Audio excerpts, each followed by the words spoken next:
You don't see anything like this anywhere else in the U.S. I sell fish, I throw fish. I was pretty introverted before I worked here. You'll see like all these people watching you. On my way to Japan, I was delayed in Seattle for a day, so I grabbed my camera and went downtown. It turns out the fish throwing guys were actually the most magnetic people in that whole crazy city, and nothing like Gen Z is supposed to be. I'm RP, a writer and YouTuber from the American South. Just making memories for people. I love, some people save up, whackjack, some people save up their whole year to take a trip to Seattle just to see this place. First day with the throwing and the catching, they put you up to that stand over there and they say, hey, this is how you catch, this is how you throw. All right, you guys can cheer now. You gotta make it special for everyone. Like, I don't know, this could be 4:45. Would you consider yourself a fishmonger? Yes, yeah, that is my position. I am a fishmonger. This could be your one and only trip of the year, and if I'm here in a bad mood and you see that, it ruins your trip for you. Salmon jerky, yeah, so this whole place that we are in right now is Pike Place Market, filled with different vendors, butchers, fish markets, flower vendors, things like that. And I applied to like 5 different places, and these were the first guys to interview me, like on the spot. And so I wasn't seeking out this career necessarily, but it just ended up working out that way. So my favorite part about working here is just being happy and being there for other people. My name's Nate. Gator? Nate. N-A-T-E. Nate. Nate Dog. Gator would have been pretty interesting. We actually had a gator that worked here. My name is Kobi. Salmon jerky, yeah! This is a requirement of the job. I have to yell. How do you know when to yell? You just know. It's second nature. I don't know, like... Yeah. It's like a family almost, like a family chemistry. I would say so. This isn't a family business, but we do kind of act and operate like a family. Or like a machine, depending on... If it's really busy, we're like a well-oiled machine. Everybody knows what's going on. It's crazy. It's really cool to see when it's busy. Like we spend 12 hours a day together every day. So no go to the gym anymore at all? Do you have to... Just throw on salmon. That's a workout right there. Yeah. All of it. It's like hard work. So Gator doesn't work here anymore. What happened to him? I don't know. This place is kind of hard for new people. If you're a little timid and shy, it can be pretty hard to jump in. And it's not a place for an introvert. No, I was pretty introverted before I worked here. So Brandon, so how old are you? 23. 23. You carry yourself more like 26, I would say. I try to. Yeah. Try to be more mature. Choose your attitude. That's kind of like what we do here. And your name is? Hammers. The tool. Hammer? Hammer. The hammer, not the hammer. A little pretentious, maybe. That's a little too extreme. Yeah. Hammer. Cool. It sounds a little familiar, but we're in a new era now. So you have to be a fishmonger as well as a diplomat for the city of Seattle. Not really a diplomat. I'm at the end of the day, I'm just a fishmonger. How heavy is the heaviest salmon you toss? I think like 26 pounds, somewhere around there, like 25. And you're doing it how many times a day? How many salmon per day are you throwing? Honestly, you'll lose track. You'll lose track. Maybe 100? Oh yeah, like even more. So you're tossing 2,600 pounds of salmon per day. Oh yeah. It's if I can make someone smile, if I can make someone's day, that's great. But we're here to sell seafood and have the best seafood in the Northwest, and that's our goal at the end of the day: sustainably sourced seafood. So there's a difference between fishmongers and fishermen. Fishermen actually catch it. They sometimes process it, but normally there's processing centers on the boat. How often have you hit someone in the face accidentally? It's happened one time for me. One time. And it was it was so bad. It was like 2 months ago. These are the kings are from Southeast Alaska, 25 miles out from, on the coast. But in Alaska though. There's like a little kid right next to me. Try to catch the fish. It slips out of my hands and right on the kid's head. Kings also out on the coast, several miles out. It's rainbow trout from Idaho, mackerel from Norway, and then I'm sold out of these fish, but my rockfish, lingcod, black cod, and steelhead trout are all from Washington State. So when you first start, you're behind the counter mostly, like learning learning the different products, taking care of customers first before you're out there selling it, and interacting with the crowd. Because you're handling large crowds, upwards of 500 people. You need to redirect them, you need to know how to project your voice, how to educate, how to speak, and how to articulate yourself. And you need to know everything about the business and the products. And what Boy, happened? I won't live that one down. What did the parents do? They were laughing. The kid was mad, but crying about it. Oh, it was a nightmare. I hated it. That's the one only time. It has connotations of sort of like a 19th century sort of job. It does. Well, Like you can't go to University of Washington and major in fishmongering. that's correct. Being a fishmonger it's one of the oldest professions literally in the world. Pole right here, the pole's over there, we're holding up the market sign. Our shop is right under that sign. And as far as Seattle goes, I mean, it's just a Seattle icon. You know, you watch Seahawks games and Mariner games and All-Star Week. You know, this is the focal point of all their B-roll, and it's because people come here to see this and make memories, and you don't see anything like this anywhere else in the U.S. I went to Japan. Went over there, tried out like all their seafood, and after that, I just can't stop eating raw salmon and raw tuna now. Did you go to the big market in Tokyo? I did, yeah, the big fish market over there.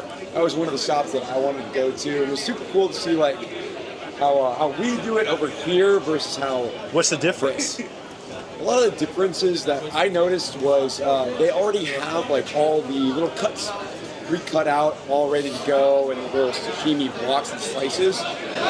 Bucket of ice! Apparently the tuna is incredibly expensive, right? Oh my god, it was amazing. Can I get a back jack? Yeah, the tuna there, they serve the belly of it, so back jack, hey ya! They serve the belly of it, and a TT, hey ya! Whoa, that one had wings on Back it. jack, hey ya! Always fun over it. The first time you had to yell like that, were you a little nervous? Did you throw yourself into it? One of the weird things to get used to working here is, I mean, you'll see like all these people watching you. You are what they're here for. You're on stage. Yeah, and they're always like filming you, watching you, asking questions, and I love it. But it was very hard to get used to, like so many eyes all on you at once, and here to see you. So it's kind of nerve-wracking at first, but man, now I love it. Have you ever done improv at all? This is my improv. This is your improv. Yeah.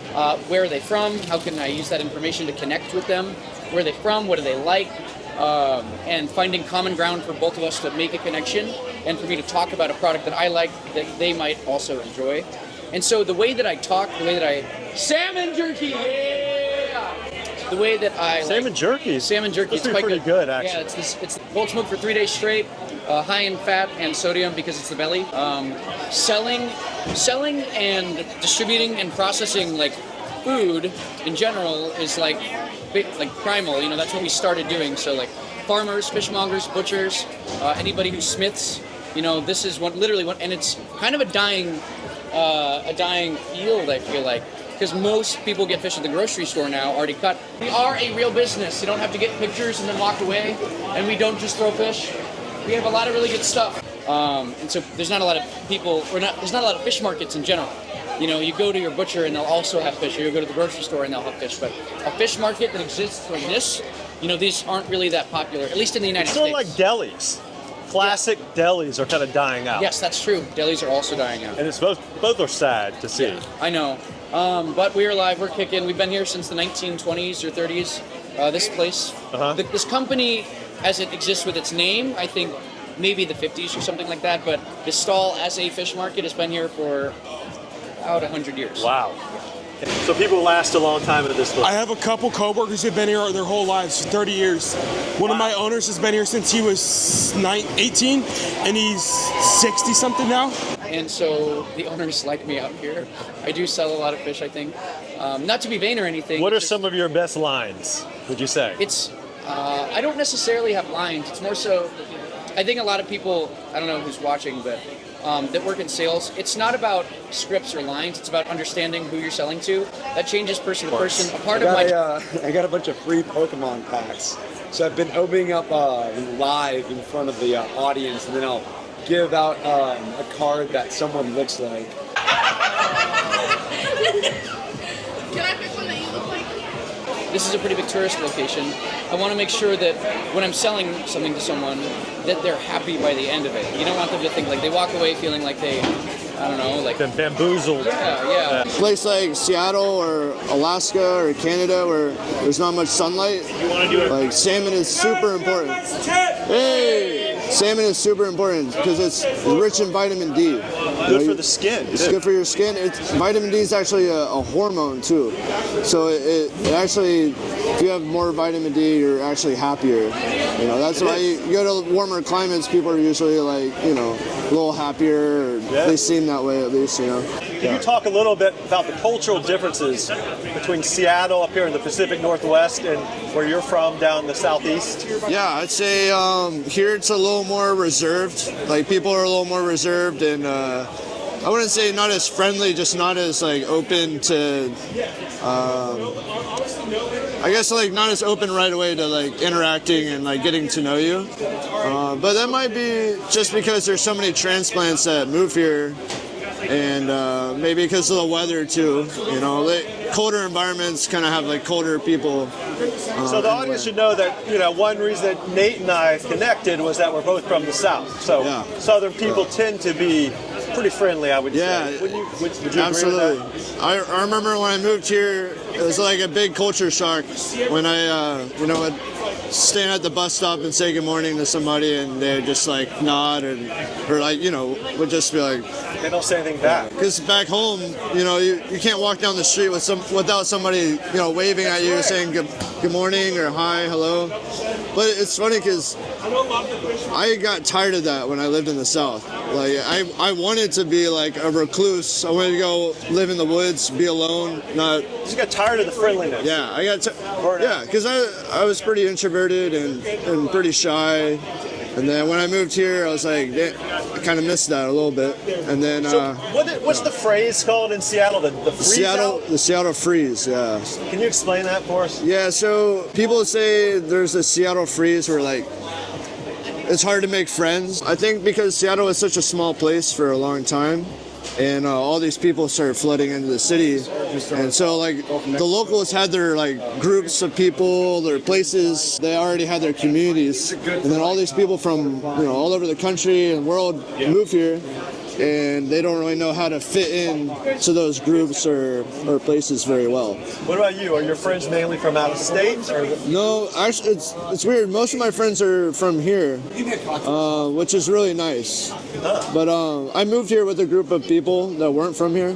But then eventually I made it on my own. This market helped me like so much with that because this place is a community and we all interact with each other, help each other out, hang out with each other. Through this. Yeah. So a lot of people that work in the market are also not from here too. So what's your career objective now?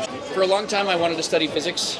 I wanted to do quantum mechanics and do research in like nuclear fusion, and that didn't end up working out. I had a hard time in high school, not with like grades, just showing up. I think I make music for fun, so that could be an option. Audio engineering or film, something like that.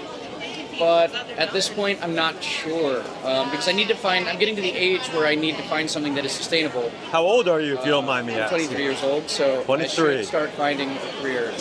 Are you from Seattle? Nope, from Wisconsin. Oh, an inland man. Yeah, like this part of the state of. So you should be at the cheese shop across the street. Oh yeah, over at Teachers. Yeah. I've had too much cheese. I used to work at a cheese factory. Oh, really?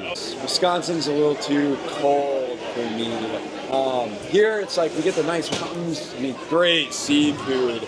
And I like the rain a lot too. Oh, and people really nice here. Is the grunge thing still around? Punk scene here is super prominent. What grunge? Yeah, like house shows playing like hard rock, metal, punk, grunge, garage rock, all that stuff. You're a Seattleite. Seattleite. How about your parents? My family So on my grandma's side, she was German, and my dad's side was Caucasian. But my family's from Hoquiam, which is about an hour or two south from here. Why should people come to Seattle? Man, if you're gonna come to Seattle, the city's great. I love it. Stop by for a day, but go out and see the nature. The scenery in Washington State is unlike no other. I spend most of my off days when I can driving outside the city, taking road trips, going to Mount Rainier, doing hikes, just because you can go anywhere and see a city. There's cities all over the U.S., but how often are you going to see evergreens all year round and see wildlife and the nature that you do see here? They told me that you're 52. 52. Oh yeah. It's amazing. I know. How many right? times do you eat It's a salmon a miracle, week? huh? Just 6 years of eating fish. Thanks for watching. If you enjoyed this video, please like and subscribe. And in the comments, let us know, what do you think about these guys? What do you think about what they reflect about Seattle in general? And remember, in a world you can be anything, be open.